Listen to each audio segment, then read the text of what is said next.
Ahmedabad Vadodara highway તૂટ્યો હોવાની તસવીરો સામે આવતી હોય તે પ્રકારની ઘટના અત્યારે જોવા મળી રહી છે। વડોદરા અને અમદાવાદ નેશનલ હાઈવે રોડ તૂટ્યો હોય તે પ્રકારનું અત્યારે દ્રશ્યમાન થઈ રહ્યું છે। નેશનલ હાઈવે પર અનેક જગ્યાઓ પર ખાડારાજ જોવા મળી રહ્યું છે। સાથે જ ટેક્સ ભરતા વાહન ચાલકો પણ આ સમસ્યાને લઈ અને ખૂબ જ પરેશાન થતા જોવા મળી રહ્યા છે। વડોદરાથી અમદાવાદ નેશનલ હાઈવે રોડ પર ગાબડા પડી ચૂક્યા છે અને ખાડારાજની ત્યાં સ્થિતિ છે તેનું નિર્માણ થઈ ચૂક્યું છે।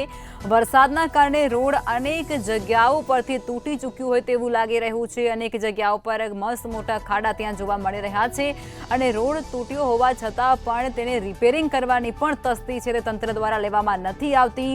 ટેક્સ ભરી અને જે વાહન ચાલકો છે તે સારા રોડની અપેક્ષા રાખતા હોય છે તે અહીં પરેશાન થઈ રહ્યા છે તેવું સ્પષ્ટપણે વર્તાઈ રહ્યું છે અને લોકોને હાલાકી ભોગવવાનો વારો આવ્યો છે।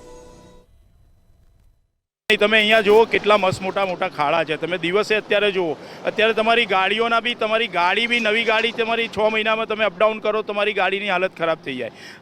બીજું કે રાત્રે તો તમને અહીંયા તમારી હાલત એવી ખરાબ છે કે જો રાત્રે તમે સહેજ પણ ચૂક્યા તો પાછળ તમારે 4 વ્હીલ આવે કે હેવી આવે કે તમે ઘરે જ ના પહોંચો, ઘરે તમારી ફેમિલી રાહ જોતું હોય। હું છેલ્લા 26 વર્ષથી અપડાઉન કરું છું પણ મને બધા રસ્તા ખબર છે કે કઈ જગ્યાએ ખાડો છે, કે એટલે સાચવીને ચાલું છું। પણ મારા જેવા બીજા બધા ઘણા નિર્દોષ નાગરિકો કે જે ભોગ બન્યા છે, અહીંયા રોજ 1-2 એક્સિડન્ટ થાય છે સાહેબ। અને હું તો તમને કહું છું કે તમારા જેવા પત્રકારો ખરેખર આ ઉજાગર કરવું જોઈએ અને આ તંત્રને છે ને લફડા બેસાડવી જોઈએ।